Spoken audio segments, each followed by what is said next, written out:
За бид нар энэ олон улсын парламентын холбоотой хүний эрхийн чиглэлээр бол хамтран ажиллаад бас одоо 3 дахь жилдээ орж байна. Тэгээ олон улсын парламентын холбооноос Монгол улсад төгссөн зөвлөмж, ялангуяа Монгол улсын парламентын түвшинд төгссөн зөвлөмжийн нэг нь бол яалтчгүй энэ UPR буюу Нэгдсэн үндэсний байгууллагаас улс орнуудын хүний эрхийн гэрээ конвенцийн хэрэгжилттэй дүгнэлтэдэг ийм процесс байдаг. Энэ дээр нь парламентын оролцоог сайжруулах хэрэгтэй. Энэ бол зөвхөн засгийн газрын ажил биш. Эцсийн эцэст улсын парламент бол бодлогыг тодорхойлдог. Хүний эрхийн зөрчил гарсан тохиолдолд энэ бол парламент засгийн газрыг хяндаг байгууллагын хувьд энэ дээр илүү эхнээсээ оролцоотой байж хүний эрхийн төлөв байдлаа сайжруулахад бүр оролцоотой байх учраас энэ дээр Монгол улсын парламент бол анхаарч гэсэн зөвлөмж өгсөн байгаа. За урд нь бол UPR буюу одоо Монгол улс 2 жил тутамдаа ингээд тодорхой нэг сэдвээр хүний эрхийн хэрэгжилт ямар байгаа талаар нүүбэд тайлагнаад явахдаа ер нь засгийн газрын түвшинд хийгээ явцдаг. Тэгэхээр нөгөө улсын хурал бол өөрөө мэдээлгүй бол ингээд гадуур явцдаг гэсэн гэсэн. За энийг бол одоо энэ төсөл хэрэгснээс хойш нэгтгэхэд за дээр нь хүний эрхийн комиссийн жил болгоны илтгэл байдаг. Үүнийг бас парламентээр энэ илтгэлтэй холбоотой гарсан тогтоолын хэрэгжилтийг жил болгон бас ярилцаж хяналтаа хийдэг болсон. За ингэснээрээ бид парламентын түвшинд одоо Монгол улсын хүний эрхийн төлөв байдал сайжрахад юу шаардлагатай байна? Парламент бодлогын хууль эрх зүйн орчны түвшинд за мөн төсөв мөнгө гэдэг энэ бүх түвшинд юу хэрэгтэй байна гэдэг илүү нэгдсэн ойлголттой болж явж байгаа гэсэн.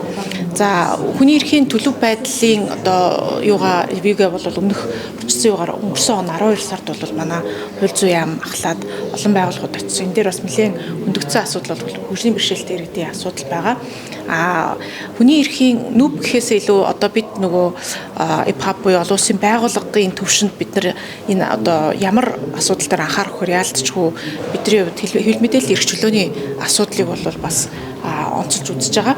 За засгийн газраас хэвлэл мэдээллийн эрх чөлөөний тухай хууль ороод ирсэн улсын хурал дээр энэ хууль одоо орж ирсэн байгаа. Удахгүй хууль зүйн байнгоороор хилцэгдэнэ. Тэгээ энэ хууль дээр бол Европын аюулгүй байдал хамтын ажиллагааны байгууллагаас мэрш арсуун зөвлөгөө өгөөд хэвлэл мэдээллийн эрх чөлөөг хангах асуудал дээр бас мэдээд одоо зөвлөн дэмжээ гэсэн энэ байр суурийг илэрхийлсэн байгаа. Ер нь олон улсын нөхцөл байдлаа ч гэсэн харсан зөвхөн энэ Монгол улсын асуудал биш, хэвлэл мэдээллийн эрх чөлөө, худал мэдээлэлтэй одоо яаж өнцгөө манипуляцийг яаж багасгах уу гэдэг асуудал бол бүх улсын хэмжээнд Европ, Америк бүх улсын хэмжээнд яригдж байгаа учраас энэ бол зөвхөн Монгол гэхээс илүү дэлхийн нийтийн өөрсдийнх нь бас улам болчиход байгаа шийдэл гарах гад бол бүх л улс ажиллаж байгаа юм билээ. Тэгэхээр энэ дээр бас илүү олон улсын байгууллагуудаа хамтарч ажиллах, хүний эрх чөлөө хангах дээр хамтарч ажиллах боломжууд байна гэж харж байгаа.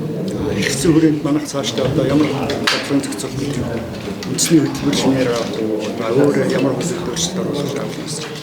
За үндэсний хөтөлбөр 2 дугаар хөтөлбөрийг бид бол гаргах ёстой. Түүнийхээ дагуу хууль зүйн яам, за хүний эрхийн комисс улсын хурал дээр улсын хурлын даргын захирамжаар байгуулагдсан ажлын хэсэг хамтраад ажиллаж байгаа. Тэгэхээр хөтөлбөрийн хүрээнд бид нар нэлээд сайн анхны үндэсний одоо хөтөлбөртэй байсан.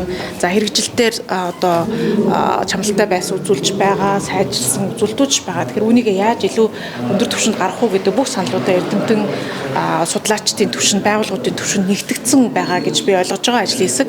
За энийг бол одоо удахгүй өргөн баригдахаар улсын хурал дээр бас энэ үндэсний хөтөлбөрийг бол одоо хилцгээр ингээд зэгж байгаа. За үндэсний хөтөлбөрөөс гадна бол ер нь бидний хувьд одоо хууль тогтоомжийн хууль гэж байдаг. Бид нар Монгол улсын парламентын хувьд хууль тогтоомжоо гаргахдаа хүний эрхийн зөрчилгүй, хүний эрхийг хамгаалахтай холбоотой ямар зүйл заалтаар анхаарах ёстой юм. Яг үүнийгээ хэрэгжүүлэх төсөв мөнгөнд тавигдах уу гэдэг асуудал дээр нэлээд чухал угаасаа одоо бидний анхаарах ёстой парламентын хувьд анхаарах ёстой асуудал нь тэр байдаг. Тэгээд сая хууль тогтоомжийн хууль улсын хуралд өргөн баригдаад яг энэ чиглэлээр хууль тогтоомжуудад өргөн баригдах үед нь хүний эрхийн бас үнэлгээ хийдэг байя гэсэн процесс орж ирсэн. Тэгэхээр энэ бас улсын хурлаар хилцэгдээд ойрын хугацаанд бас батлагдах болов уу гэсэн юм билэлттэй байгаа.